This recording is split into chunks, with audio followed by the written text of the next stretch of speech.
de mergulhar nesse portal que é o Conto para uma Só Voz.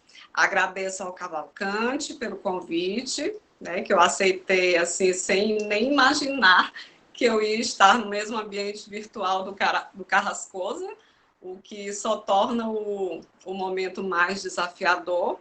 Além do que o tema em si já é desafiador, né? Já é denso, já é tenso, mas é um tema próximo a todos nós, né? Que faz parte de nosso cotidiano e que nós temos que nos despirmos de preconceitos para tratar desse tema com respeito, com reverência, com enfrentamento e sem medo. O tema morte ele está presente em obras de grandes autores, né, da nossa literatura, como Manuel Bandeira, Quintana, Carrascosa vem aí se somar esses grandes, né, que fala da indesejada das gentes, como diz Manuel Bandeira, que é, na verdade, uma companheira tão próxima de nosso cotidiano, né? Então, o livro todo é um pequeno grande portal, é uma delícia de pegar, de manusear, de sentir o cheiro. Ele já nos convida aqui pela capa, né? Com esse título, Conto para uma Só Voz, que pode ser entendido como conto para um só fôlego, de um só fôlego, conto de um só personagem, ou não, né? Ele traz aqui uma imagem em branco que me trouxe alguma inquietude, eu acho que tem um símbolo nessa imagem. Aí a gente vai abrindo esse portal e se depara com mais uma página em branco, onde a gente pode visualizar aqui o autor autografando, né? E ele proporciona nesse momento aos autores mais atentos uma sensação de proximidade, um possível autógrafo do Carrascosa. E na página seguinte vem em seguida mais uma página em branco. Então ele se firma já no início como aquele autor que instiga, que nos traz a palavra escrita, mas também a não escrita, nos traz o símbolo, nos traz a reflexão. E uma inquietação me move a abrir a primeira página, onde a gente começa esse mergulho prazeroso, que é a obra do Carrascosa, né? Conto para uma Só Voz. Ele começa citando Homero, Dante, Camões, né? Certamente esses grandes ícones da nossa literatura, se vivessem esse nosso tempo, né, essa nossa contemporaneidade cansada, aflita, esgotada, de tantos saqueios, de tantas dores, de tantas violências, talvez eles não tivessem se detido em obras tão extensas como, por exemplo, uma Divina Comédia com mais de 500 páginas. Aqui vamos lembrar James Joyce também, com seu Ulisses para mais de 1000 páginas, né? Então, o Carrascosa, ele consegue, nesse texto conciso, nos proporcionar muitas emoções e nos causar muita inquietude. E o livro segue, né? O livro segue com seu simbolismo, né? A página verde vai depreciando em cor, ela vai se tornando clarinha, clarinha, né? Tem os seus significantes que cada um se apropria deles, né? Cada leitor, a partir de suas vivências, vai se apropriando desses símbolos e no final o que aparece? Mais 2 páginas em branco. Para mim isso significa que ele não deu um ponto final. Para mim, eu recebi como uma proposta de que esse tema, que esse conto para uma só voz permanece para além do ponto final, permanece em nós, e ele nos faz voltar, ele nos faz ler de novo, reler, sorver, compreender ou não a partir de nossas vivências, né? O autor se coloca na página com muita propriedade. E essa propriedade com que ele se coloca na página é um presente para o leitor.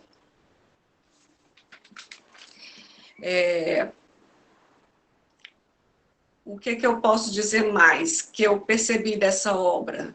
Que o autor, ele não escreve só para si, no caso, Carrascosa. Ele escreve para encontrar o outro naquela página e para que o outro se reconheça no texto, num exercício de generosidade, né?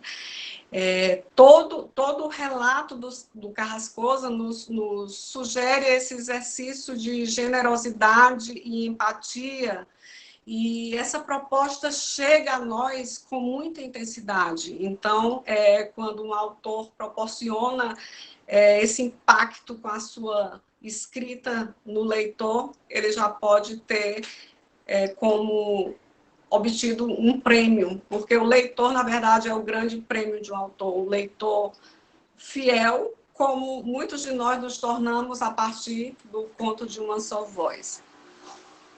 Ele consegue estar no texto com movimento, com a dor e o espanto de um homem, e também com o que ele deixa suspenso, né?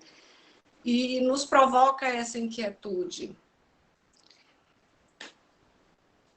E mais na frente, aqui na página 23, logo no início, ele nos surpreende, né? Apesar da dor estar concentrada no homem, na figura masculina, ele nos surpreende com o exercício de deslocamento para o feminino, que eu não só considero uma das passagens mais lindas do livro, como uma das passagens mais lindas da literatura contemporânea também, né, que tem nos proporcionado realmente grandes encontros, grandes prazeres, grandes emoções. Então, é a gente ler no texto, na página, o nosso tempo em movimento. E eu queria ler esse trecho, que realmente foi o trecho que mais me emocionou. A mãe mais ninguém, nem o pai, é ou era, não por ela, mas pelo filho que se foi. Quem mais deveria sofrer por essa perda? Foi ela quem o fabricou no ventre. Ela quem o amamentou e o acalmou nas noites de febre, vômito, dor de barriga. Ela quem o fez dormir quando os primeiros dentes lhe furavam a gengiva. O pai nunca o teve unido pelo cordão umbilical, nem o carregou lá dentro. O pai só o pegou aqui fora, onde há todo tipo de alimento. Não teve tão perto de suas vísceras. O pai jamais sentirá o que é uma mãe perder seu filho.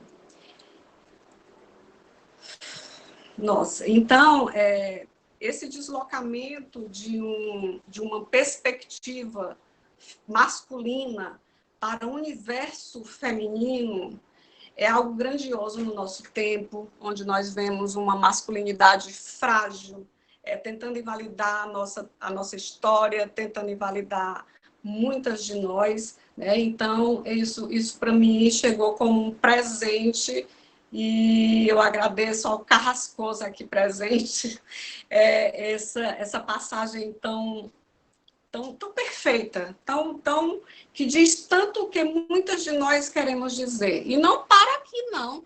Ele segue mais à frente com uma frase que eu anotei aqui. No sim de uma mulher estão logo escritos, letra a letra, muitos nãos que ela dirá. Carrascosa, gratidão por essa sua escrita. E nós estávamos tratando da dor de um homem. E a gente segue procurando, pela narrativa, né, pela tensão e pelo movimento da narrativa,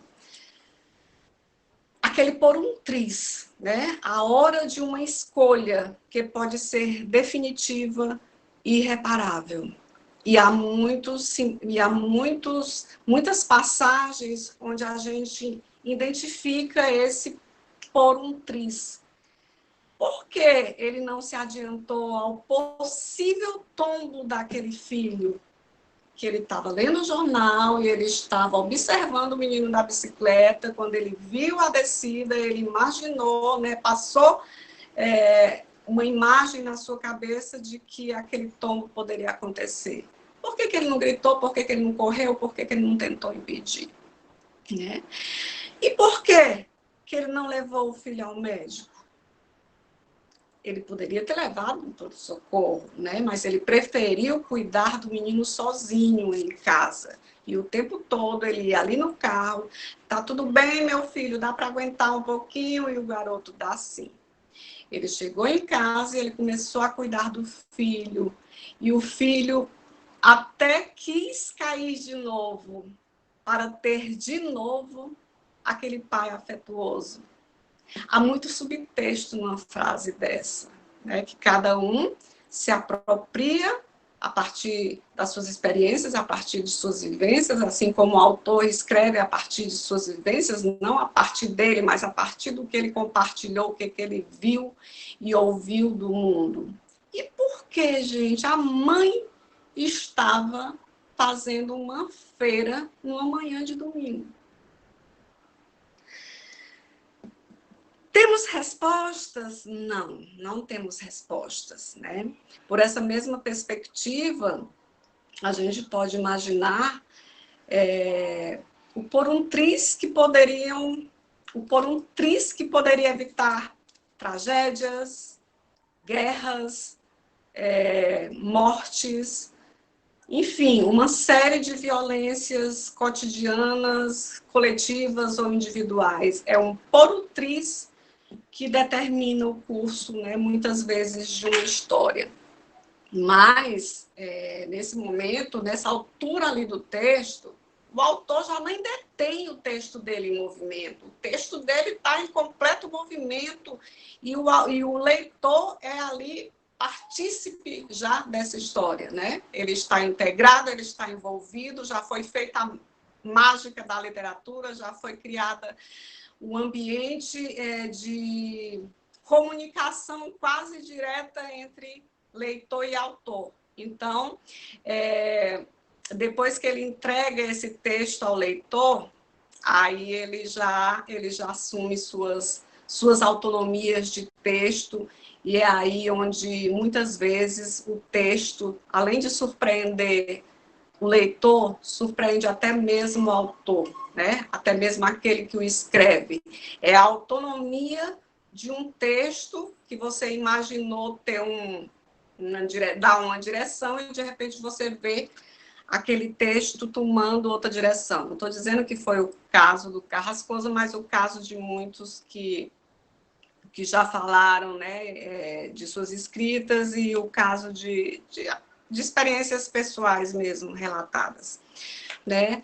Mas esses porquês sem respostas, né? Eles chegam, talvez, a muitos de nós, ele chegou para mim como que a gente não espera da literatura história feliz. A história feliz não impacta, a história feliz não emociona tanto, né? A história feliz não nos proporciona reflexão, a história feliz não faz o leitor se reconhecer. E a vida de nós, leitores, que é como eu me reconheço mais, apesar de me aventurar pela escrita, mas eu me reconheço como uma leitora. A vida de nós, leitores mortais, normais, né, que vive essa contemporaneidade toda, com todas essas aflições, nós não temos vidas felizes, nós somos atravessadas ou atravessados diariamente por dores, por espantos como o do pai do garoto, né, como a dor do pai que enterrou o seu filho naquele ontem do livro.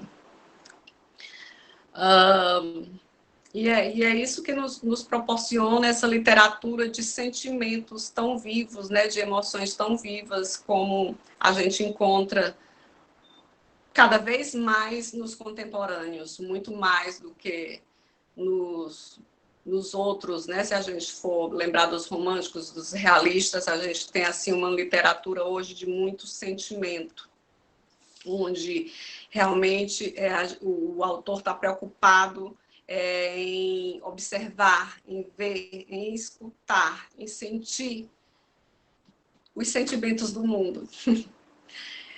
Então a gente conta aqui dentro, né? Aqui dentro desse portal, a dor de um pai e de uma mãe já gritando, né? Não é um texto fácil de ler, é um texto que nos inquieta, que tira do nosso lugar de conforto e que nos faz pensar para frente, para trás, para todas as direções. Então, a gente encontra essa mãe e esse pai gritando. Não esqueçam que para cada pai tem uma mãe, né? E a dor de um pai, se é no quesito perder um filho, é certamente dobrada na mãe. Então, a gente encontra essa dor e a gente acaba gritando juntos essa dor.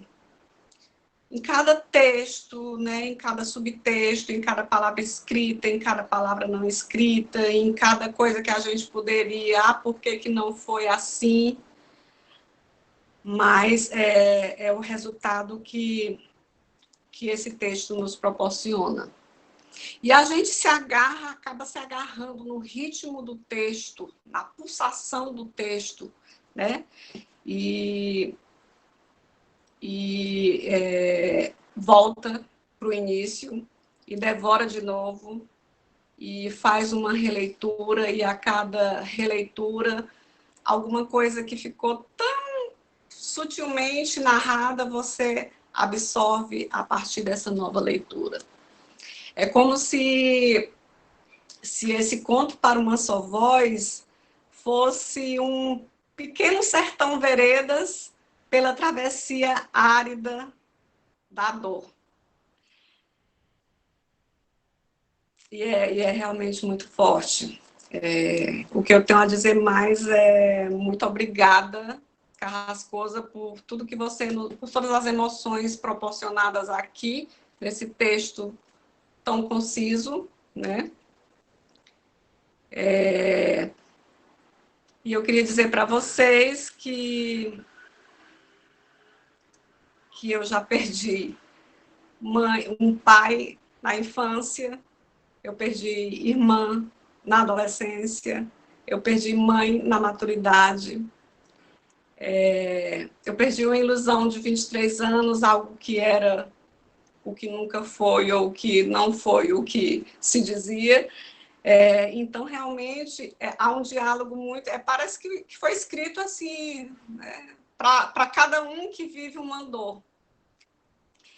E eu finalizo aqui porque a gente quer ouvir também o Carrascosa, a Lisiane e os demais participantes com uma frase que também eu extraí do texto, que diz assim, que para mim resume muita coisa.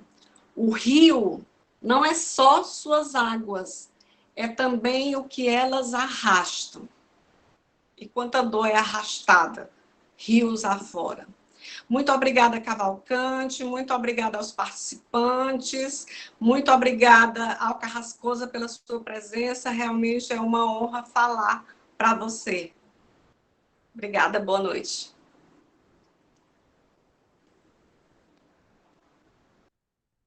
Posso falar, não?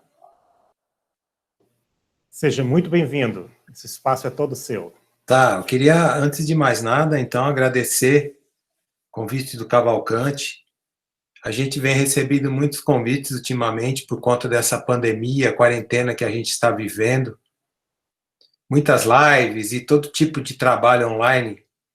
Mas eu sempre gosto de aceitar qualquer tipo de iniciativa, de encontro, onde já existe um afeto criado, né? Então, a gente já tem com Cavalcante uma ligação muito mais profunda, né, que advém desse universo do sensível, da literatura. E quando partiu dele o convite, na mesma hora eu já queria muito participar para estar com vocês. Até porque também eu tenho uma obra muito extensa e muitas vezes o pessoal quer falar sobre outros livros. E eu fiquei muito contente quando ele falou que seria o Conto para uma Só Voz, que é esse livro, como Iris também, queria muito te agradecer, né, tão brilhantemente trouxe coordenadas e angulações de leitura, interpretações da tua imersão nessa história, que acredito que tenha sido tão frutífera e bonita e rica, né, inspiradora também para todos vocês outros leitores, que é sempre muito tocante a gente publicar um livro e, sobretudo agora, esse livro, um livro que a gente era para ter lançado em março, de uma forma presencial, a gente já tinha até os convites prontos, e é um livro que tem uma história que eu não sei até onde ela vai, como você, Iris, disse, está meio aberto, né, o final do livro, talvez tenha uma outra história ali, né, acredito até que tenha. E a história da própria história, por que esse livro só saiu agora, quando ele foi um livro escrito já há muito tempo, praticamente há uns 5 ou 6 anos, quando eu fiz uma residência na Índia. Eu fiz uma residência, fui convidado para ficar numa casa de escritores, e ali eu escrevi esse livro. Eu fui com outros projetos na cabeça, mas quando estava lá, começou a aparecer essa ideia de falar de uma vida que a gente perde, que, no entanto, foi tão querida, e que não tem as grandes, vamos dizer, narrativas, né? Os grandes épicos, como você lembrou, Iris, de um Homero, de um Camões, de um Dante, que são autores realmente de grande envergadura, né? Histórias que são mais de um único sujeito, mas de todo mundo. E veio essa ideia de que é uma vida qualquer, né? Na Índia você andava e via milhares de pessoas na rua. Eu fiquei numa residência que era no campo, e a cidade mais próxima ficava a 4 quilômetros. Quando eu caminhava pelo meio do mato para chegar à cidade, para fazer um movimento no corpo, depois de ter trabalhado o dia todo, eu encontrava sempre muita gente. Como vocês sabem, a Índia é um país muito populoso, e o tempo todo você encontrava também crianças machucadas, crianças com doenças, crianças mortas no chão, e aquilo me tocava muito, né? Porque uma vida, para mim, sempre foi um tesouro. E perdê-la, seja de quem for, é também perder um pouco da gente. E quando eu voltei com esse livro na mão, essa história, né, como você lembrou, eles é apenas um conto, é uma história só, muito curta. Mas eu queria que ela tivesse força, que ela fosse tocante para as pessoas. E depois de eu ter feito a história, ela era uma história com 10 partes, nessa configuração, que parece quase que um poema, né? Porque tem cortes, né, nas linhas, ele não segue o texto por extenso na sua diagramação convencional de prosa, mas era uma história que eu sentia que eu tinha que ir cortando, né, fazendo como no poema os Jambemans, fazendo cortes nas horas certas para essa pulsação, para esse ritmo também agarrar um pouco mais o leitor. E depois, o ano passado, quando eu me lembrei que eu tinha essa história e que eu deveria publicá-la, eu fui reler, e eu achava que ela não podia terminar com 10 partes, mas que ela tinha uma parte a mais. E aí eu fiz a última parte, que é a 11ª, e que é pequena também, né? São algumas linhas, na verdade não dão algumas páginas nessa diagramação, mas se você for ver, uma coisa muito curta. E aí me agradou muito saber que vocês estavam lendo esse livro, que era um livro que para mim tem um carinho maior, até porque a gente queria lançá-lo e não conseguimos em março. A gente fez aí um lançamento pelo Facebook, uma coisa assim, mas assim, quase que eu não tive contato com ninguém. Por ser um livro que tem um único conto e também sair para uma editora pequena, mas uma editora que eu gosto muito, né, que é da Nós Editora, a gente teve muita dificuldade de encaixar o livro na imprensa, vamos dizer, diferentemente de outros livros que eu publiquei pela Alfaguara, que é um selo da Companhia das Letras, ou pela Kozak Naif, quando a editora, embora pequena, tinha todo aquele glamour. Era a editora que lançava livros com toda uma qualidade gráfica superior, e com outras editoras também, com as quais eu tenho feito bons trabalhos, e que ganham um espaço muito grande na mídia quando a gente vem publicar um livro, não porque eu tenho esse espaço, mas porque são autores contemporâneos, há um espaço ainda para falar do momento presente, de escritores vivos que estão, né, em produção há algum tempo. Mas esse livro, praticamente, a gente não teve um olhar sobre ele. Até porque, como eu estava falando para vocês, esse livro estava para ser lançado no dia 30 de março. E alguns dias antes, né, a gente já tinha convite, tudo, a gente teve o decreto, pelo menos aqui em São Paulo, já da quarentena, então a gente foi impossibilitado de sair, de se locomover, e ficamos aí, né, quase 4 meses sem sair de casa. Claro que a gente trabalhou o livro de outras formas, mas eu gostaria muito de ter leitores, como agora estou vendo, né, pela própria interpretação desse livro, desse texto pela Iris, que foram a fundo, que encontraram qualidade nele, que encontraram uma certa beleza ali, apesar de ser um livro triste, né?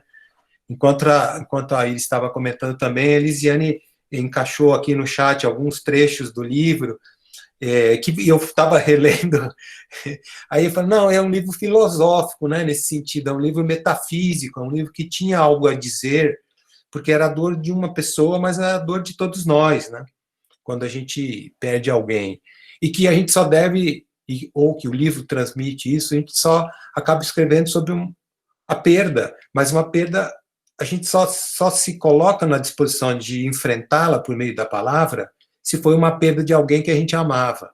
Se alguém que tivesse pouco significado para a gente, isso não resultaria num livro, né? Não resultaria no trabalho de um autor que também vai vivenciar e sofrer junto com o seu próprio personagem. E foi uma grande experiência, porque eu sinto que quando eu escrevi essa história, eu coloquei tudo que eu sentia pela vida. Na condição de filho, na condição de pai, na condição também de alguém que perdeu, né, pessoas queridas quando era criança, e que perdeu depois também, como você lembrou, ele no meio da juventude, também na maturidade, e o tempo todo a gente está aqui perdendo. Eu escrevi até um livro sobre isso, né, o Catálogo de Perdas, que é um livro com 40 contos de pessoas contando a sua história, né, de gente querida que eles perderam e que foram, né, aí ó, o Cavalcante está mostrando aí para a gente, foram contando a sua história, galvanizam alguns objetos, né, que tem a ver com a pessoa querida que eles perderam. Então foi de partida assim uma felicidade poder também ouvir, né, a apresentação do Cavalcante com um conto meu, né, que está lá no Amores Mínimos, um conto pequeno também, mas também que acho que tem o que dizer. E surpreendentemente, o que acontece, né, quando eu participo desses encontros de clubes de leitura, ou enfim, de interessados na minha obra, às vezes universitários, professores que convidam a gente para conversar, em geral, eu já começo, as pessoas querem me ouvir, então já chegam me fazendo perguntas. E foi muito surpreendente a apresentação do Cavalcante, depois, Iris, a sua apresentação, porque eu dificilmente estou na escuta, e eu gosto muito de estar na escuta. Eu praticamente estou sempre falando, e aí eu estou trabalhando para tocar as pessoas, né? E veio de vocês a palavra para me comover. Então, eu sou muito grato, mais do que vocês podem imaginar, né? Porque eu quase estou sempre dizendo, quando eu ouço algo sobre mim, ou sobre minha obra, ou alguém que esteja dizendo qualquer outra coisa, eu fico muito atento, porque sou muito apaixonado, sabe, pela espécie humana, sou muito apaixonado por todos vocês, pela vida, né? E ouvir é muito assim, é uma situação de, assim, de colheita muito rica, né? E muita gente, às vezes, escreve artigos, ou teses, ou dissertações, todo tipo de trabalho, às vezes até resenhas muito rápidas sobre o meu trabalho, e eu gosto de ler todas, até as que eu não entendo. Outro dia apareceu uma tese de doutorado, eu não entendi nada, mas eu achei maravilhosa, né? A forma como foi sendo armada a interpretação da trilogia do Adeus, que também é outra, né, uma obras que eu fui fazendo, escrevi um único livro que depois virou o segundo, virou o terceiro, também não tinha ideia. E é bem verdade, eu acho que tem um outro livro que já segue esse, que já tem na minha sensação, já é uma ideia de construir. Queria só complementar o que a Iris disse, que a gente sempre, né, eu vim de um trabalho, né, de publicidade, de comunicação social, de artes plásticas, que eu sempre quis fazer parte também do livro, seu aspecto gráfico. Eu nunca quis apenas escrever e encaminhar um texto. E esse livro, como bem a Iris lembrou, ele começa com vários espaços e tem também uma situação aqui de entrada que ele, se vocês lembram, esses jazigos muito simples de cemitério, quando a gente olha por cima, ele parece um pouco essa capa, né? Que é algo que a gente vê por cima apenas um retângulo e por aí vai, né? A ideia também do livro ele ir clareando, né, com papel escuro, e depois ele vai clareando. Ele tem já foi feito isso uma vez pela Kozak Naif, no livro da uma escritora chilena, Alina Meruane, um livro que chama-se Sangue, como é que chama? Sangue nos Olhos, alguma coisa assim, que é a história de uma professora universitária que vai desenvolvendo uma deficiência visual e até ao longo da história ela vai enceguecendo. E esse livro que foi lançado aqui no Brasil pela Kozak Naif, diferentemente das edições normais desse livro em outros países, ele era um livro cujas páginas elas começavam em branco e terminavam em negro. Praticamente você não conseguia mais ler, que era quase a própria situação da personagem principal, da protagonista. Esse nosso livro, ele é um pouco o contrário, porque ele parte do escuro já, porque é uma verdade, é uma certeza, esse filho já morreu, então é um processo de luto, mas não um luto negro, digamos que é um luto transformador, né? De aceitação também, e tem a ver com o momento que o livro começa, ele é um amanhecer, né? Esse pai está lembrando o dia seguinte. Então, não que eu quisesse ter higienizado todos os processos de exéquias, de velório, etc., e sepultamento. Não, a minha ideia é, enquanto isso está acontecendo, a gente está na vivência de um metabolismo que ainda não iniciou. E quando chega o dia seguinte, que você não vê de fato o outro, mais, nunca mais, é que começa a sensação total da perda, né? De que esse resgate não acontecerá. E há um trecho até no livro que eu lembro de ter sido muito emocionante para mim, muito triste também escrever, no momento em que esse pai, né, ele vai lembrando, então, no dia seguinte, até que vai amanhecendo. Por isso que o livro começa no escuro e as páginas vão ficando mais claras. O dia está surgindo, né? Tem mais sol agora na vida dele, embora tenha também, né, a total escuridão de seu filho. Um instante que ele lembra, um almoço, um momento que eles estão comendo. Né? Então, quando você olha, você vê a mesa e vê o outro não mais presente ali comendo o seu arroz com feijão, é nessas horas que você sente o que você perdeu. Porque o que são grandes momentos com as pessoas que a gente ama? Os grandes momentos são os grandes momentos cotidianos, o momento de partilhar essa coisa que parece ser tão pequena, mas que é a grandeza da vida. É momento atrás de momento, no tirocínio do cotidiano, no princípio das conversas, vamos dizer, menores, e que, no entanto, vão nos arvorando como gente, vão nos humanizando. né? Então, um pouco do que a gente também tem vivido muito, né? Uma certa desumanização. E ali, com os outros, a gente está se reumanizando o tempo todo. E quando a gente perde, não tem alguém ali tão, né, querido na nossa frente, é muito entristecedor. Enfim, né? É isso que eu tenho a agradecer, o fato de vocês, acredito que, né, outros que estão aqui, não sei se terão a oportunidade de se manifestar, o tempo para isso, mas de agradecer pelo fato de vocês terem lido esse livro.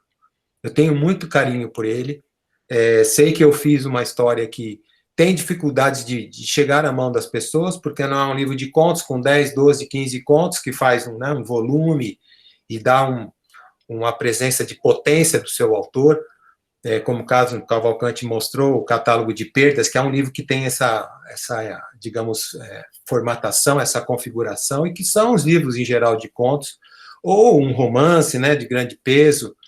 É apenas uma pequena história que foi lançada individualmente, mas eu sempre acreditei que ela tem um vigor, e tendo vocês lendo agora, né, e me trazendo para esse encontro, é um motivo de muita alegria para mim, sobretudo aqui na minha casa. Como vocês estão vendo, eu optei, né, porque a gente tem lecionado esse semestre inteiro pelo Zoom, pelo Google Meet, pelo Cisco e tal, e a gente poderia até fechar esse fundo, porque às vezes passa, né, aqui em casa passa alguém, coisa e tal, mas quero recebê-los aqui no meu pequeno espaço, aqui, né, aqui na minha casa. Eu abri as portas para vocês e estou vendo que vocês abriram para mim também.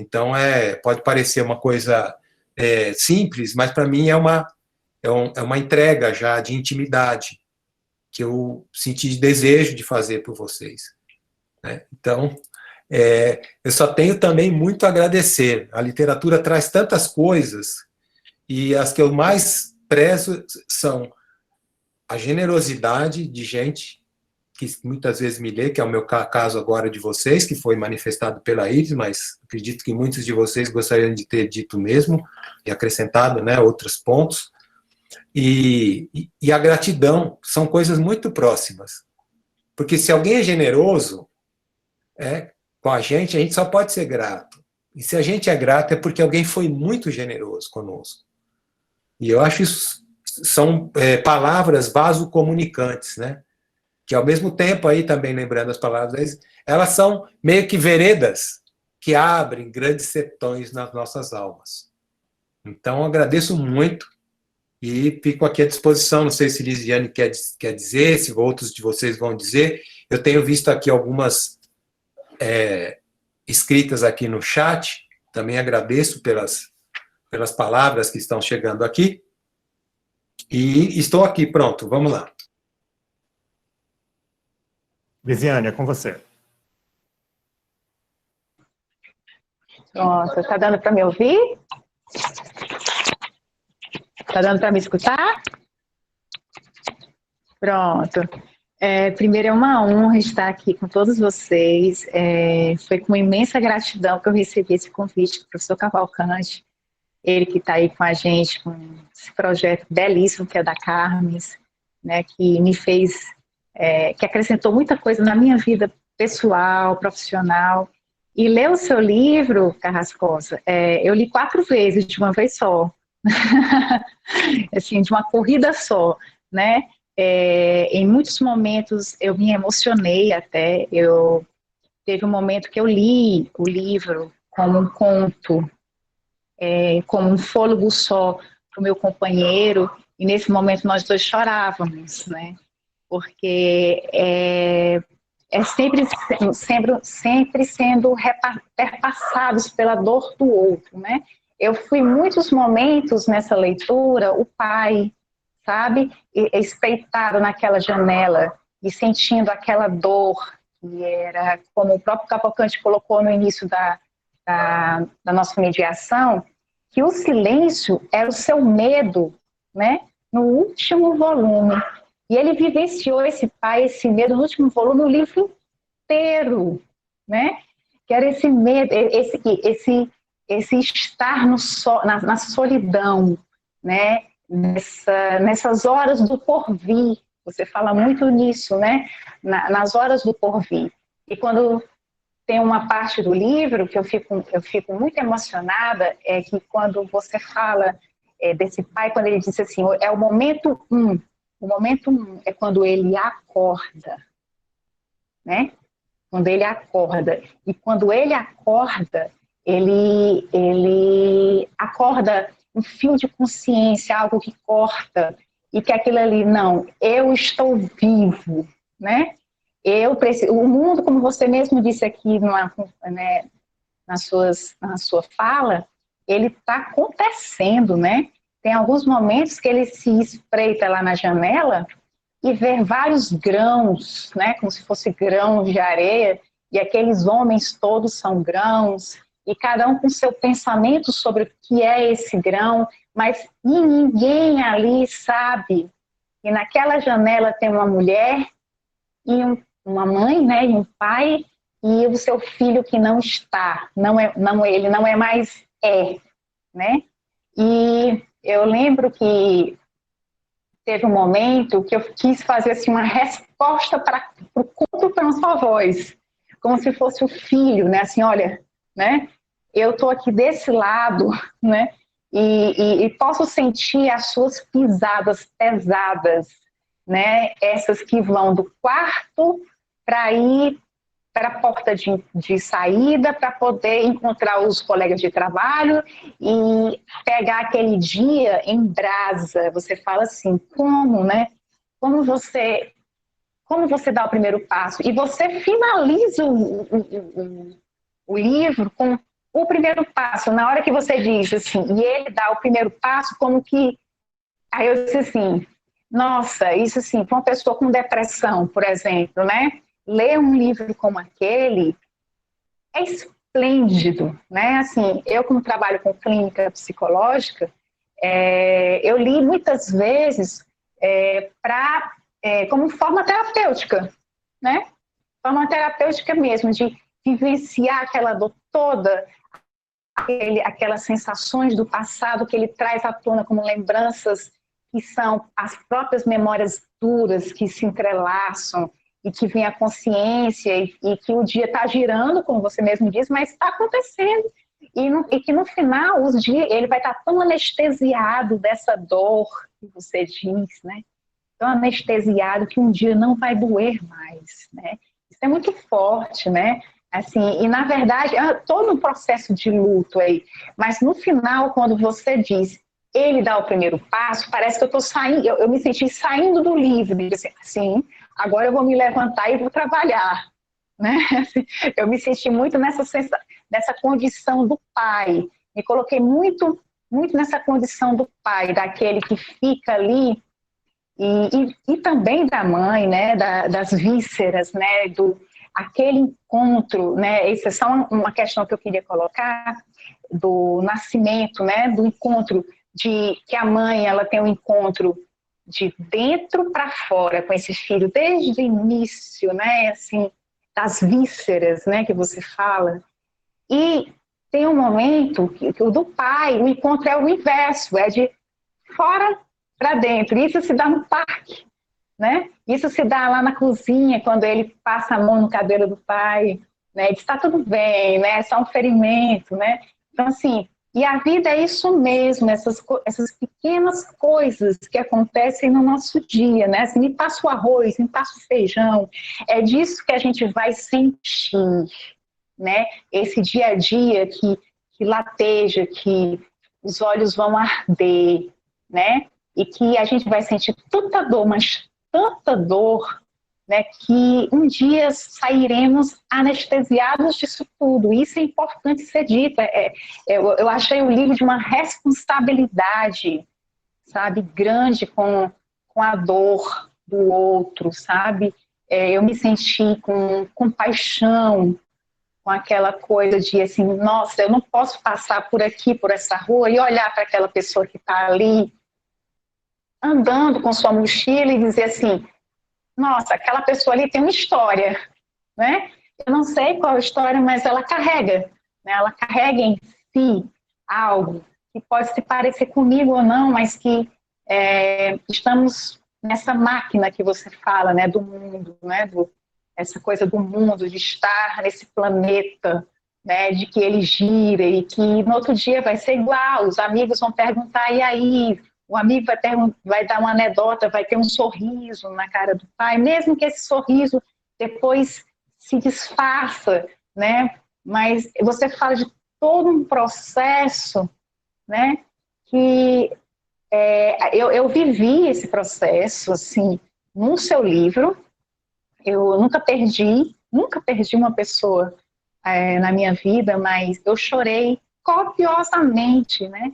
Assim, eu tenho um pai, né, de 83 anos que tem câncer, e a minha dificuldade, eu já trabalho isso já em terapia, sou psicóloga, né, mas trabalho isso já em terapia, em supervisão, que ele vai ter que ir um dia, né, e que eu me vi naquele negócio de você dizer, não, mas a coisa, quem morre primeiro na coisa toda, né, é o pai, para o filho virar pai depois, né, transcender essa história do outro, né, do que acontece no dia a dia, nas coisas que são fluidas, que vão acontecer. É o pai que morre primeiro, depois o filho, não. Esse teve uma ruptura, né, ele teve uma ruptura, ele não vai ensinar o nó da gravata, né. E aí, muitas vezes, eu também fiquei no lugar desse filho e me senti reconfortada na minha dor em relação ao meu pai, sabe? Assim, uma sensação terapêutica mesmo, assim, de ter lido e de ter dito assim, sim, né? Essa é a vida, e ela vai ter vários caminhos, né? E um dia vai estar lá os meus sapatos, né? E eu vou ter que dar aquele pontapé lá, aquele passo, o próximo passo, né? Que você fala. Tem duas partes do livro que eu gosto muito, é quando você diz, e agora? Né? E nessa outra parte que você fala, o próximo passo, né? E aí eu junto as duas partes, né? E agora só pode andar, né? Levanta e anda, como você disse, né? E assim, essas são as minhas palavras, eu quero dar oportunidade para as outras pessoas também. Amei muito, com certeza eu vou ler outras obras suas, né? Até para a própria clínica mesmo, assim, eu achei muito, muito estruturante, sabe? Aquela coisa assim de você estar revendo, relendo, sentindo, colocando para fora, se expressando, dá vontade de chorar e ao mesmo tempo de ser, é uma emoção, é uma tristeza, mas ela tem uma emoção de assim, poxa, ele disse aquilo que eu senti, que eu posso sentir lá na frente, sabe? Então, assim, gratidão, Carrascosa, Cavalcante também, muito obrigada aí pela essa curadoria fantástica, ainda mais começando por esse livro. Iris é minha companheira, escritora, poeta, que a gente conversou tanto também antes de a gente iniciar, e é isso, só deixei umas partes aí, que foram as partes que um pouco mais me adentraram nessa questão da consciência que você fala, né, e aí quem quiser depois dar uma lidinha, né, entender um pouquinho, tá bom? Mas é isso, gratidão, obrigada. Eu que agradeço, Lisiane, também, como a fala da Iris, primorosa na sua concepção, né, dessa pequena história, e trazendo muitos pontos ali que realmente foram assim, desafiantes para mim quando escrevi. Mas uma das coisas mais bonitas é justamente quando você tocou nesse ponto do amanhecer, do mundo seguindo, né? Uma das coisas que mais me tocam é assim, é como se a gente ressuscitasse cada manhã, porque não está escrito que a gente vai nascer amanhã de novo, que outro dia está garantido, mas a gente esquece tanto da nossa finitude, e a gente, para seguir, sonha e coloca as coisas para diante, que a gente vai dormir achando que no outro dia o mundo nos deve mais um dia, mas poderia ter sido o último, né? E quando a gente acorda ainda sem, antes da gente abrir os olhos, a gente já sabe que a gente ganhou um outro dia. Porque já nos retorna a consciência, a gente já começa imediatamente a lembrar quem nós somos, e aí vem toda aquela potência que escreve a nossa história, que se resume imediatamente no nosso sentir, no nosso corpo, e sentir o espaço que a gente está, e saber, eu sou essa pessoa, estou nesse quarto, aqui está a janela, é esse horário, a vida lá fora, estou nessa cidade, eu tenho essas pessoas que eu amo, eu tenho o meu trabalho, eu tenho as minhas dores, e aí, de repente, é um milagre ter recebido esse novo dia. E tantas vezes a gente se esquece disso. É como se a gente dissesse, tem que acontecer, me deem o dia, eu mereço o dia. Mas a gente nunca sabe quando esse dia não chegará. Então, é uma ideia do começo do livro, desse homem agradecer, ainda que ele vá para começar um dia terrível, que é um dia seguinte de ter enterrado alguém que ele amava. E que, no entanto, como você lembra também, esse passo.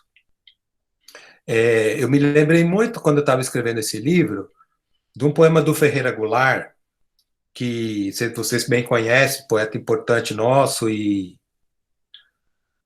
se fala muito, né, do poema Sujo, o poema dele, e outros tantos livros importantes com outros tantos poemas lá, mas há um poema assim que não se lembra muito, mas que é muito importante para mim, quando eu leio, que ele conta, ele teve 2 filhos, um deles ele perdeu muito cedo, e o outro tinha até alguns problemas complicados, assim, né, de sociais, assim, de convivência. Mas esse que ele perdeu cedo, ele fala que em determinado momento ele estava lá caminhando pelas ruas do Rio de Janeiro, aquelas avenidas, né, que são Copacabana, Atlântica, aquelas avenidas que tem aqueles desenhos no chão, né, que são muito típicos do nosso país e da nossa tropicalidade e da nossa alegria. E, no entanto, ele lembra desse filho. E aí ele se dá conta, né, uma coisa tão óbvia, né, gente, mas ele se dá conta que ele diz assim, que ele perdeu esse filho há tanto tempo, e que, no entanto, enquanto ele estiver vivo, esse filho também está. Porque esse filho ele leva com ele na memória, ele vez por outra se lembra, né? Porque a gente não pode lembrar das nossas perdas o tempo todo, que seria insuportável. E aí ele se lembra e diz, mas enquanto eu estou aqui, você está vivo, né? E é como esse pai, esse passo que ele dá é um passo pelo filho também. É como se dissesse, olha, para evocar você e para que a sua memória continue, para que a sua vida não tenha totalmente sido corrompida e derruída, eu estou aqui e vou dar o passo seguinte. Eu sigo com a minha vida para também fazer valer a sua, que eu perdi. Então, esse foi a última parte, né, do livro, que era que eu precisava fazer, porque ele terminava aqui, né, como até a Carla colocou aqui, como o câncer do novo dia, que era o final da 10ª parte. E eu achava que precisava ainda esse homem, né, lembrar que ele precisa seguir, começar a elaborar esse luto, mas que o primeiro passo talvez seja o mais importante. E daí por que escrever esse final dessa história. É muito bom saber que vocês puderam ler. Eu sei que cada um de vocês deve ter o que dizer e deve ter sofrido, sentido, amado, lembrado das suas pessoas. Porque uma história não é a história do meu personagem, é a história de vocês também, né? Das suas perdas, das suas dores e das suas possíveis evocações, porque por meio da palavra e, sobretudo, também da leitura, a gente evoca aquilo que a gente perdeu e que volta a ser nosso de novo. Isso é que é a nossa singularidade, que é só nossa história, né? E outro dia eu estava falando de um livro que me pediram para falar, que é do meu avô espanhol, que é um livro infantil que eu escrevi, e no final da história as pessoas ficavam dizendo que a coisa mais bonita estava no final do livro, mas é preciso contar a história para você chegar ao final, que era o que dizia um menino nessa história. Ele não conviveu com o avô, e ele conta a história do avô. Mas por quê? Porque o nome dele tem um nome que veio do avô. E aí ele vai descobrindo um monte de coisas que ele não sabia, que fazem parte da vida dele, e de uma pessoa que esteve ausente o tempo todo, que, no entanto, está lá dentro dele e nunca mais sairá, né? E aí ele vai descobrindo que na história dele, tinha muito desse avô. E ao fim dessa história, né, do meu avô espanhol, ele chega à conclusão de que a coisa mais valiosa que a gente tem é a nossa história. Pode nos tirar tudo, mas nunca tirarão a nossa história. A nossa própria, com as nossas vivências, que tem as nossas dores, nossos sofrimentos, mas é tudo aquilo que nos faz ter um eu. A gente pode perder, podem nos roubar, podem... menos isso. A história que a gente cria, a história que a gente é. E tenho certeza que cada um de vocês, quando estão lendo um livro, não apenas o meu, nesse Conto para uma Só Voz, mas qualquer história, estão lendo com quem vocês são plenamente. Estão lendo com tudo que vocês têm. Estão lendo o livro pela história que vocês têm de construção de leitura. E isso é também escrever, né, gente? Isso é escrever também. Porque lendo, vocês estão escrevendo a história de outrem dentro de vocês. E fazendo valer, né, fazendo tremular aquela rede de sentimentos que vocês têm, que são únicos, de acontecimentos que formam a história de vocês, que também são únicos. Isso é das coisas mais bonitas, né, dessas metáforas mais lindas da nossa existência. Isso é tão bom, poder ter ouvido isso de vocês, né, da Iris e da Lisiane, de outros que escreveram aqui no chat, muitas pessoas aqui anotando, e que para mim foi uma experiência única, que eu agradeço muito vocês, muito mesmo, muito.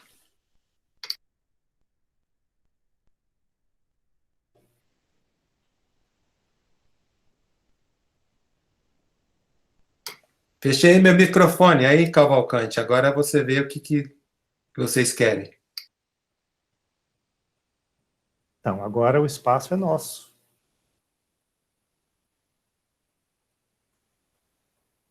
Sintam-se convidadas, convidados a ligar o microfone e compartilhar o que você desejar a partir dos atravessamentos, das ressonâncias provocadas pelo conto, né, de uma só voz do Carrascosa.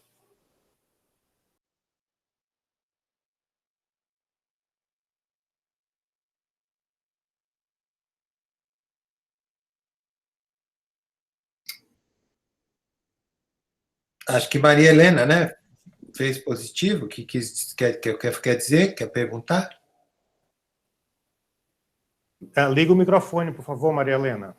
Microfone.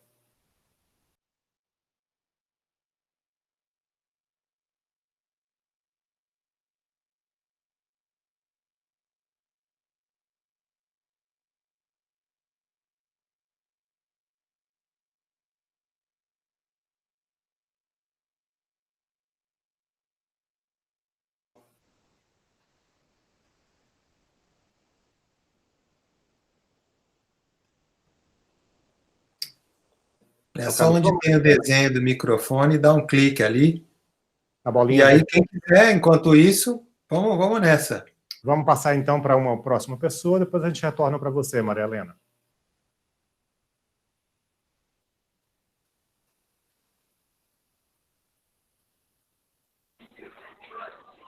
Posso falar, por enquanto?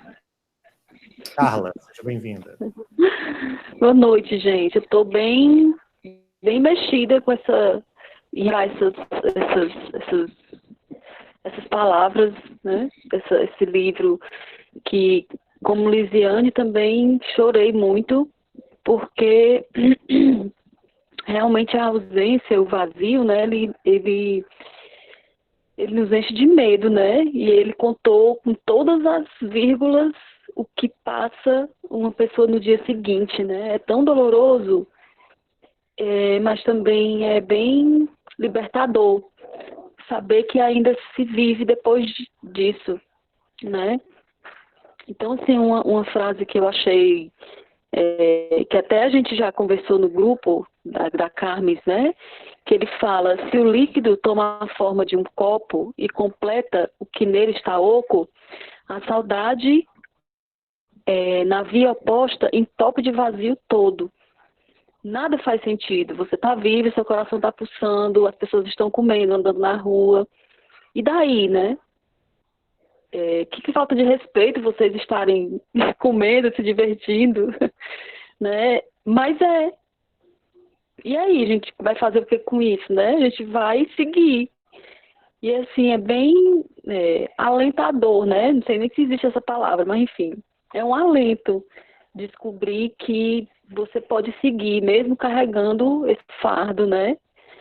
Que é a ausência de alguém, né? E aí eu só me lembrei que toda vez que eu escuto essa música do Chico Buarque, eu choro, eu só lembrei dessa música, né? Que é quando ele amanhece e que ele vê a chinelinha do Homem-Aranha, né? Aquela história que a saudade é o revés de um parto. A saudade é arrumar o quarto do filho que já morreu. E eu tô chorando. E é isso, obrigada. Muito lindo, viu, Carla? Eu também adoro muito essa letra do Chico Buarque, e é muito, né, muito dolorosa, né? Mas a saudade a gente só tem por quem a gente amou, né? Eu sempre digo, como disse aquela vez há tempos atrás agora, que a gente também, quando escreve sobre uma perda, é uma perda querida, né? Uma perda de pessoas que a gente tinha como, né, significados sublimes na nossa existência.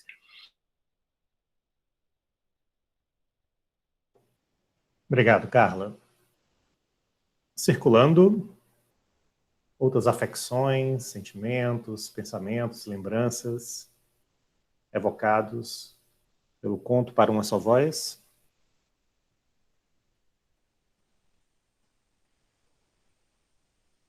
Áurea. Isso. Áurea Boa Holanda, noite. Eu. Uma fã e difusora do seu livro. Ela recomenda a sua obra para todas as amigas. É uma leitora ávida de todas. Áurea Holanda. Oi, boa noite a todos, né? É realmente um grande prazer, Carrascosa. Quando o Cavalcante me falou que você ia estar aqui, eu disse assim, gente, não acredito, né? Porque o Cavalcante foi quem eu agradeci, né? Até ele hoje de novo, né? Quem apresentou as suas obras, né? E desde então, né? Eu brinquei quando eu passo para outra pessoa e a outra pessoa se empolga, eu disse, já viciei outra, né? Então, a tua obra é uma obra que me toca profundamente, né? Então, eu tenho brincado com Cavalcante, eu não consigo parar de ler os livros, né? Eu acabo um e já quero, né, ler outro caiu aí, Cavalcante? Foi o meu? Não, tá ok, né? Posso continuar? Bom, então, eu me sinto muito, muito atravessada, né, pela tua obra, né, em vários instantes, em vários momentos, né, tudo, eu tenho sempre um atravessamento, né, mas como a gente está falando em particular dessa, né, eu acho que a Iris, Carla, né, Lisiane, que já falaram, né, com muita beleza, né, eu acho que dessa sensibilidade, né, com que você fala de assuntos tão difíceis, né, de situações tão difíceis, de tanta dor, né, e eu estava lembrando agora, né, mudando um pouquinho, né, falando do livro, mas mudando um pouquinho, sobre essas coisas do dia a dia, né, a gente acha que o dia seguinte sempre vai acontecer para todos nós e para todos os que a gente gosta, né? No outro dia vai estar todo mundo lá, né? Eu perdi meu pai há 15 anos e eu lembro que essa coisa do olhar para o lado de fora e ver que está todo mundo caminhando na rua, né? Está tudo andando, funcionando. Eu lembro que no velório dele, eu estava ainda assim perto, né, dele, e eu vendo as pessoas às vezes perto, conversando sobre outras coisas que não tinham nada a ver, né, conversando sobre a vida que andava, e eu disse assim, nossa, eu estou sentindo tanta dor aqui, né, e as pessoas estão conversando sobre outras coisas, né, eu lembro que aquilo, naquele dia me incomodou, isso como assim, né, eu estou aqui concentrada nisso, sentindo essa dor, né, meu pai morreu 60 e poucos anos, né, e E aquilo me chamou, assim, muita atenção, né? Eu disse, nossa, né? Eu só conseguia me concentrar na dor da perda, né? E o mundo aqui, mesmo no próprio velório, né? As pessoas conversando sobre outras coisas, e a vida estava andando, continuando, né? E aquilo foi uma coisa que mexeu comigo, né? Mas hoje eu vejo que, enfim, a vida anda, né? E eu, naquele momento, eu sempre muito apegada ao meu pai, e aquele momento era um momento de muita dor para mim, né? E então, em vários trechos, né, do livro, a gente acaba sendo atravessado, assim, às vezes, não só pelas emoções, né, que são muitas, eu já li 3 vezes também, e eu tenho certeza que eu vou ler mais vezes, porque cada vez que a gente lê, parece que tem algo, né, que pega a gente, que não pegou nas 2 vezes anteriores. E a outra coisa que me tocou, que aí vem da minha história pessoal, que foi quando o filho desejou, né, ter outros tombos daquele, né, para que o pai tivesse próximo a ele, cuidando dele daquela forma, né, porque ele achava que ele ia brigar, porque ele tinha caído e tudo, e ele teve um comportamento completamente diferente, um comportamento de carinho, né, de compreensão, de cuidado. Ele fala, né, o filho, de todos os passos que ele fez para cuidar, para limpar o ferimento, por aquela coisa toda. E eu lembrei, de vez em quando me vem umas memórias assim de uma infância muito, onde eu era muito, muito pequena, e eu lembro de uma vez que eu adoeci, não vou saber o que eu tive, né, e a minha mãe ficou muito perto, né, vendo febre, vendo isso, vendo aquilo, e foi uma proximidade muito grande, eu desejei ter aquele cuidado mais vezes, né, e eu lembro de estar assim, quietinha depois, já boa, né, dizendo assim, puxa, eu podia adoecer de novo, mas assim, sem muita dor, sem muito, né, sem passar tão mal, mas foi bom adoecer, porque ela ficou tão perto, né, isso eu me lembro, assim, de uma coisa de eu ser muito pequena, né, desse desejo do adoecimento para ter aquele cuidado, assim, quase que exclusivo, né, eu tenho 2 irmãos, sou a mais nova, mas, assim, o adoecimento era aquele cuidado, né, só para mim, né, e eu lembro demais, de pequenininha, ficar dizendo assim, não, uma doencinha leve, assim, só para eu ter esse cuidado, né, perto de novo, né, isso me fez lembrar, né, esse fato dele, desse desejo de muito criança de querer, né, algo assim, para poder ter o cuidado da mãe, né, bem pertinho de mim, né, e a sensação, eu acho que me vieram todas as sensações quando eu li esse trecho, né, das sensações que eu tive lá atrás, há uns 45 anos atrás, né, por aí. Mas, assim, eu queria, na verdade, agradecer, né, a você, Carrascosa, acho que por tudo que eu já li, porque eu nunca, assim, tinha lido sobre coisas tão difíceis, com tanta sensibilidade, tanto sentimento e tanta emoção, né? A gente se emociona o tempo inteiro, né? Uma emoção contínua, né? E isso faz com que eu tenha cada vez mais vontade de ler mais, né? E é um grande presente, eu acho, a tua obra, não só para mim, para todos nós, mas eu tenho certeza que para muita gente também. Então, gratidão por todo esse presente que você tem nos dado, né? De falar com tanta sensibilidade, com tanta beleza, né, desses sentimentos, muitas vezes tão dolorosos, né? Gratidão. Não, muito obrigado, viu, Áurea, também pela sua fala.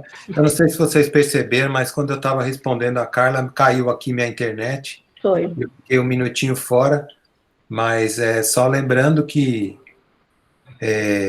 no fundo é isso, né? A gente tem aquele sentimento de empatia, né? De compaixão para com os outros. A gente sabe que o outro está sentindo tal ou qual emoção, e porque nós já a sentimos. Então, eu sempre digo assim, a alegria a gente pode até dividir, mas a dor não tem como dividir. A gente tem que, né? As pessoas podem estar conosco, tentando minorá-la e, enfim, amenizá-la, mas a gente não pode dar nem um pedacinho para elas. Elas não têm como viver a nossa dor. Então é uma coisa muito, né, de solidão nesse sentido. Mas eu como lembrando o que a Carla estava dizendo, também gosto muito daquela canção do Chico Buarque, e quando ele disse também, essa parte que de arrumar o quarto do filho que já morreu, é realmente, né, absolutamente, vamos dizer, angustiante, talvez, né? Mas quando ele diz é como um barco que aos poucos descreve um arco e evita atracar no cais, né? É algo que você vai, mas você deixa de ter. Mas na saudade a gente tem lembranças, né? A gente lembra coisas, né? É um sentimento, mas traz, né? Carrega lembranças na memória. E nessa parte aqui que eu estava comentando com vocês, que eu gostei muito de sentir e tentar escrever isso, quando esse pai vai lembrar, está começando a lembrar, né? Que são pequenas madalenes, né? Como aquela bolachinha, né? Do Proust, vai lembrando coisas. Ele não vai lembrar a viagem que ele fez na Disney com esse filho, ele não vai lembrar a grande experiência que foi encontrar o mar, que é uma coisa também extraordinária, você, pela primeira vez, ir com um filho ao mar, aquele oceano de onde a gente veio, né, vamos dizer assim, ou mesmo o time dele ser campeão, ele vai lembrar de uma coisa pequena, que é esse dia a dia, né, que você estar ali, e é isso que arrasa você ter depois a ausência. Então, eu agradeço também muito a hora que você tenha lido outros livros meus e também tenha sentido essa sensibilidade nos textos, né, que a gente tenta, por meio da história, entrar em comunhão com o leitor, que a gente não sabe quem é, mas num encontro como esse a gente passa a saber, e esse é o motivo de uma realegria, porque o ato de escrever, por maior que seja um ato doloroso também, é um momento que a gente se sente feliz, porque a gente sente que conseguiu, ainda com as nossas limitações, escrever alguma coisa que nós, lendo imediatamente, sendo o nosso primeiro leitor, a gente também volta a sentir, ou seja, tristeza, ou alegria, ou dor. Então, esse é um processo de muita dádiva, né, que você fala, bom, alguma coisa eu consegui colocar nesse papel, né, com os próprios limites da palavra, e então você fica feliz, mas depois some, porque o seu livro vai embora, você não sabe o que vai acontecer com ele. Só quando depois você tem, né, um leitor que aponta ali, né, nas entrelinhas, descobriu naquele lugar que você também se comoveu e chorou ao escrever, a potência humana que está ali, da nossa humilde, né, e precária condição, mas também maravilhosa, que vem uma realegria, meio Guimarães Rosa, né? Aí vem a realegria, né? Guimarães Rosa fala que é uma alegriazinha, né? Porque não é uma coisa enorme, mas eu acho que é uma realegria, porque é uma alegria de novo, ela é nova, né? Ela é forte, ela não é pequena, ela vem, ela de fato, né, nos incorpora.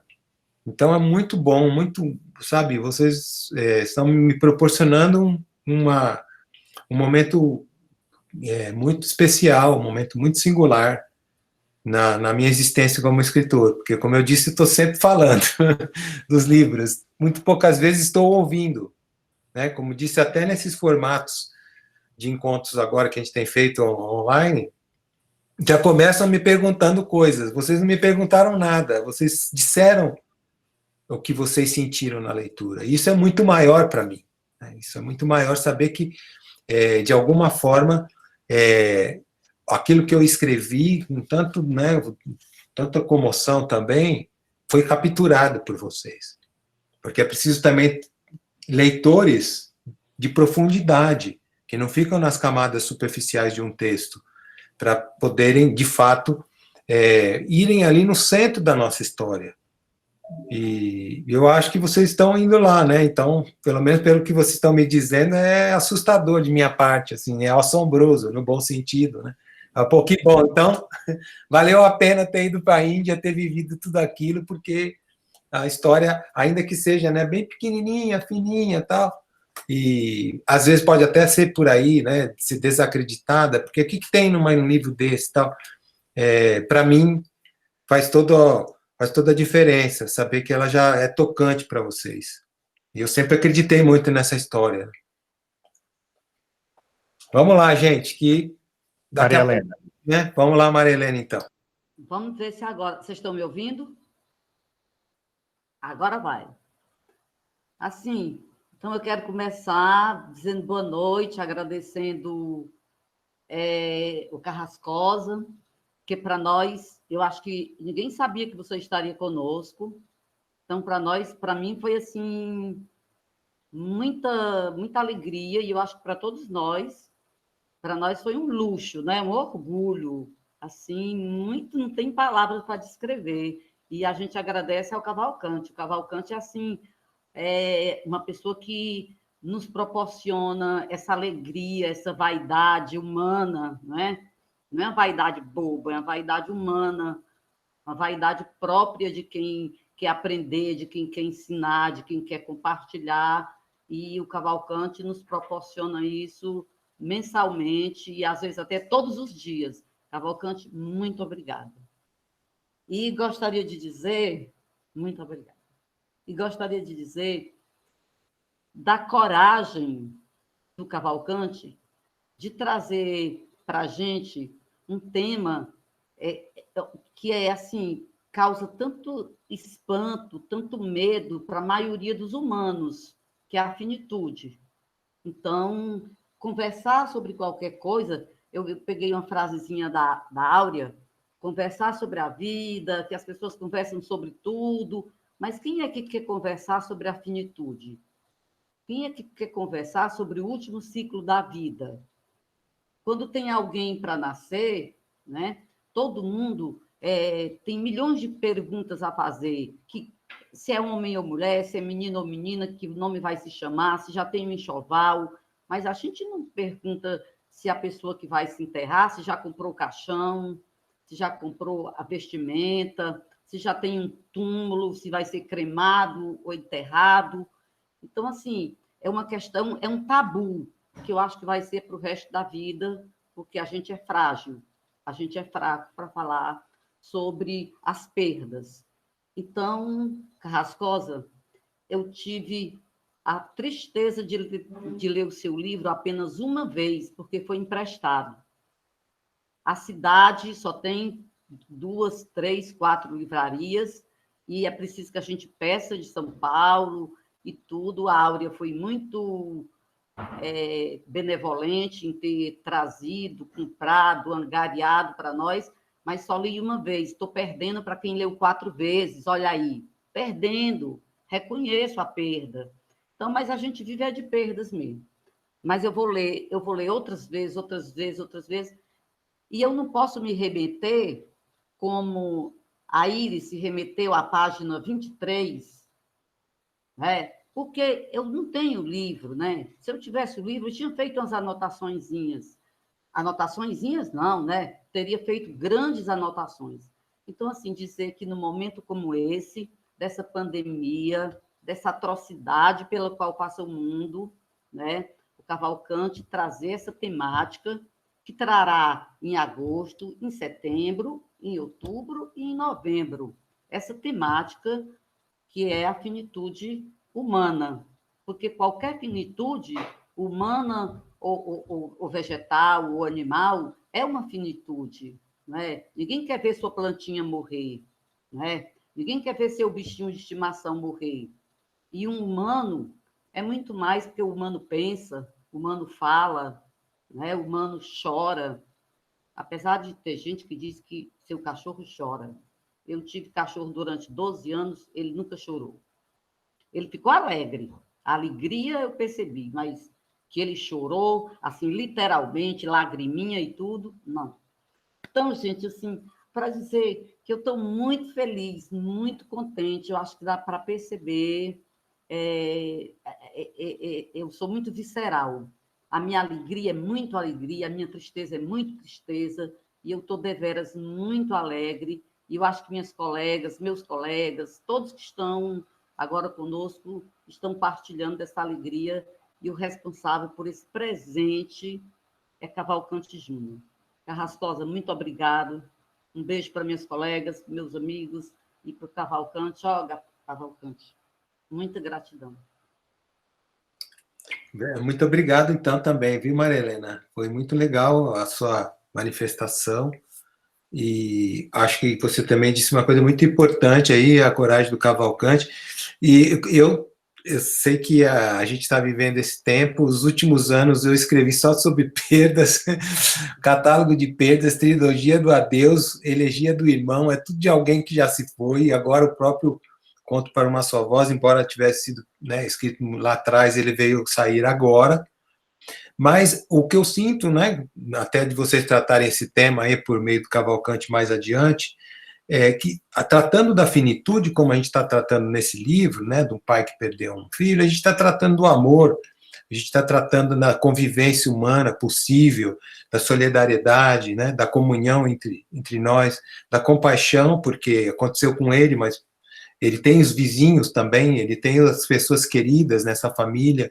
Então, a gente está falando da humanidade, isso que é legal, né? Então, o tema é pesado, mas ele traz ali um monte de asas que faz a gente poder sair um pouco do chão também e das pernas enterradas, né, na dor do fim. E eu acredito que vocês possam seguir muito bem, né, com esse tema nos próximos encontros. Eu não sabia que o Cavalcante não tinha dito para vocês que eu estaria aqui. Para mim, vocês estavam lá, tudo bem, mas foi legal também, que tenha sido surpreendente para vocês, surpresa. Eu só diria que eu tenho que sair daqui a pouco, porque minha mulher, a Juliana, ela leciona agora às 8h30, e eu fico com a Maria Flor, a nossa menina de 4 anos. Aí ela já deve ter dado a janta, o banho, tudo na Maria, mas eu faço ela dormir, em geral às 9 horas. E eu tenho que contar histórias. Veja, a filha que nasceu com o pai, vamos dizer, mais ou menos certo, porque ela não dorme sem eu contar histórias. Por sorte, eu sou um escritor, né? Imagina se não fosse, ia ser bem complicado. Mas, enfim, se vocês tiverem mais alguma coisa, talvez vocês vão continuar, não sei, né, Cavalcante? Se vocês continuam a conversa, porque são conversas, né, diálogos sobre um livro, né, que a minha presença, claro que tenho certeza que foi muito feliz para todos nós, como eu estou dizendo, né, de minha parte, mas que vocês, em alguns casos, os grupos continuam, né, dialogando, não sei se vocês têm tempo para isso também. Eu vi todo mundo aqui, uns nomes bonitos, gente linda, o rosto de todo mundo, estou contente, vocês estão num lugar, cidade maravilhosa, apesar, né, todo mundo encerrado em casa, e não sei se alguém tiver mais algo a exprimir, Cavalcante, porque daqui a pouco eu preciso sair. Gostaria de ficar bem mais, mas, como eu disse para vocês, a vida segue aqui também, com esse negócio aqui, né?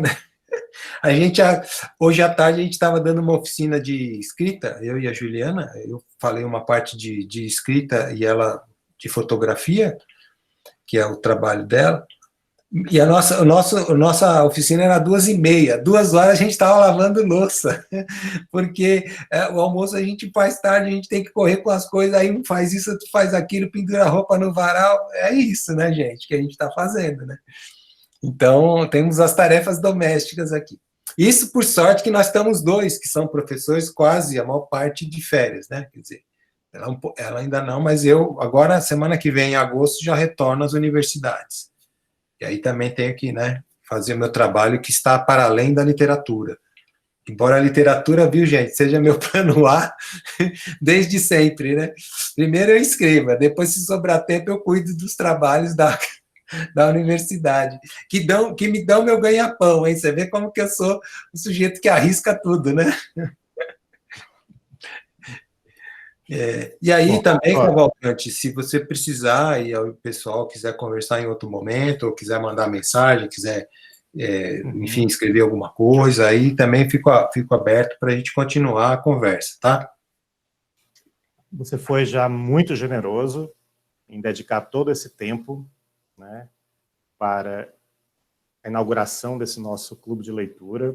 Te agradeço imensamente, e a tua prioridade realmente agora é ler a história para sua filha dormir. Isso eu acho que é a coisa mais linda que um pai pode fazer pelos seus filhos, então nós não vamos subtrair mais esse tempo. E eu gostaria, então, a gente vai continuar depois da tua saída, por mais alguns minutos, mas eu queria, então, concluir lendo 2 trechos do Catálogo de Perdas, que é um livro lindo escrito, os textos são do Carrascosa e as fotografias são da esposa dele, da Juliana Carrascosa, né? E ele diz: não há experiência mais dolorosa do que a perda.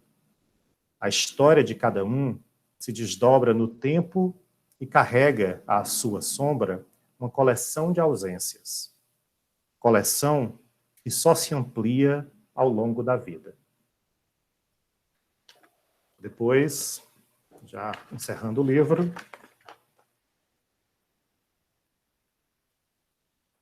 no mesmo dia em que ganhei a vida em Cravinhos, a cidade onde o Carrascosa nasceu, pequena cidade no interior de São Paulo, comecei a perdê-la. Vivendo-a dia a dia, vou perdendo-a como acontece com todo mundo. Assim, possuo também uma coleção de perdas. Meu pai, a perda mais valiosa, minha avó, muitos primos e tios, numerosos amigos. Para salvá-los do esquecimento, escrevo histórias sobre a sorte de ter convivido com eles. Mas as perdas sempre encontram fissuras e se infiltram nos enredos. Minha coleção não para de crescer. Enquanto não perco a vida totalmente, ganho tempo para escrever livros como este, o Catálogo de Perdas. Obrigado, Carrascosa. Um grande abraço.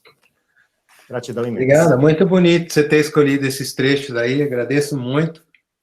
Que a gente vai perdendo, lembrando que pelo ganho, né, pela exuberância que nos deram, que é a vida, perder até que não é muito, não é? Porque ganhar, nós já ganhamos algo imenso, a oportunidade de viver, de ter encontros silenciosos e amáveis e afetuosos como esses que a gente tem, e que a gente possa se ver em outros momentos. Muito obrigado também pela entrada e finalização, Cavalcante, com os textos meus, também me surpreendeu, fico muito feliz, e sei que saio desse encontro aqui, né, quase que elevado, né, como disse, vocês trouxeram asas para mim. Eu acredito que deve ser, para mim, pelo meu caso, mas acredito que seja também para outros escritores, dos momentos principais é você saber que sua obra tocou o seu semelhante. E isso, como se diz, não tem preço. Esse sim é um grande ganho e é um achado sublime. Eu agradeço muito a vocês também. E espero estar com vocês em outros momentos. E a gente continua a conversa, tá, Cavalcante? Eu agradeço tão especialmente também a quem pôde, né, ter o tempo de falar e que a gente siga juntos aí. E força, gente, nessa vida que a gente já teve, né? Muitas alegrias. Saúde a todos. Surpresas também. Foi surpresa para você, foi surpresa para o grupo. Grande abraço.